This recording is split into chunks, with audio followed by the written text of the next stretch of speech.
الله من الشيطان الرجيم بسم الله الرحمن الرحيم الحمد لله رب العالمين والعاقبة للمتقين والصلاة والسلام على أشرف الأنبياء والمرسلين وعلى آله وأصحابه وأهل بيته وأولياء أمته أجمعين أما بعد আলহাজ মমতাজউদ্দিন চৌধুরী ফাউন্ডেশনের ব্যবস্থাপনায় জনাব আলহাজ মোহাম্মদ শাহাদাত হোসেন চৌধুরী রুমেল সাহেবের সার্বিক তত্ত্বাবধানে ওনার মুরব্বীদের ইসারা সর্বোদ্দেশ্যে মোহাম্মদ আবু হোসেন চৌধুরী সহ আরও মুরব্বীদের ইসারা সর্বোদ্দেশ্যে আজকের এই পবিত্র খাতমে কুরআনুল কারীম এবং খাতমে পবিত্র বুখারী শরীফ খুব সুন্দরভাবে আলহামদুলিল্লাহ আমরা তেলাওয়াত করেছি।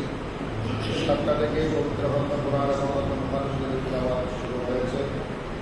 আজকে যারা দায়িত্বপ্রাপ্ত হয়েছেন বুখারী শরীফ তেলাওয়াত করে এসেছেন, মাশাআল্লাহ সবাই খুব সুন্দরভাবে আন্তরিকতা নিয়ে ইখলাসের সাথে সবাই খাতমে বুখারী শরীফ আদায় করেছেন। আলহামদুলিল্লাহ আল্লাহ চৌধুরী ফাউন্ডেশনের পক্ষ থেকে এভাবে প্রতি বছর বার্ষিক নয়, অনেক সময় মাসিক, ত্রৈমাসিক, 2 মাস পর 3 মাস পর বছরে অনেকগুলা খাতমে বুখারী প্রোগ্রাম হয়। রুমেল ভাইয়ের বাসায় হয়, বাবার বিভিন্ন প্রোগ্রাম উনি বাইরেও করেন। আজকে কত মোবারক শাহী জামে মসজিদে আয়োজন করার উদ্দেশ্য তিনি বলেছেন। বিশেষ করে মমতাজউদ্দিন চৌধুরী ফাউন্ডেশন এটা বাংলাদেশে বর্তমানে সুপরিচিত মানব সেবামূলক একটা সংস্থা, যেটা গরিব অসহায় আত্মমানবতার সবাই আত্মনিয়োগ করেন। শীতকালে শীতবস্ত্র বিতরণ থেকে শুরু করে বিভিন্ন প্রকারের গরিব অসহায় মানুষদের, মেহনতি মানুষের সেবা করা হয়। বাংলাদেশের প্রত্যন্ত অঞ্চলে সিলেট, ঢাকা, চট্টগ্রাম, বাঁশখালী, আনোয়ারা সহ বিভিন্ন জায়গায় ওনার তত্ত্বাবধানে, রুমেল ভাইয়ের তত্ত্বাবধানে মমতাজউদ্দিন চৌধুরী ফাউন্ডেশনের ব্যবস্থাপনায় গরিব অসহায় মেহনতি মানুষদের সেবার জন্য, তাদের হতদরিদ্র মানুষদের কল্যাণে মানবসেবামূলক কার্যক্রম পরিচালিত হয়।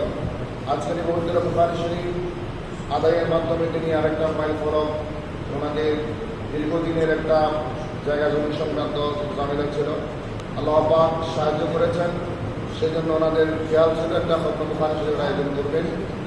কালিমাতুশ শুকর হিসেবে শুকরিয়া দান ওনারা খাতমে কোরআন এবং খাতমে বুখারী শরীফের আয়োজন করেছেন।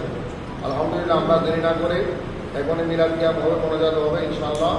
বিশেষ করে আলহাজ মমতাজউদ্দিন চৌধুরী ফাউন্ডেশনের জন্য সবাই দোয়া করবেন, যাতে আগামীতে আরও সুন্দরভাবে, আরও শানিতভাবে কার্যক্রমগুলো, মানব সেবামূলক কার্যক্রমগুলো বাস্তবায়ন করতে পারে। এবং এই মমতাজউদ্দিন চৌধুরী ফাউন্ডেশনের যিনি পরিচালক চেয়ারম্যান জনাব আলহাজ শাহাদাত হোসেন চৌধুরী রুমেল সাহেব, তিনি ওলামায়ে কেরামকে মহব্বত করেন, ভালোবাসেন। সুন্নি ওলামায়ে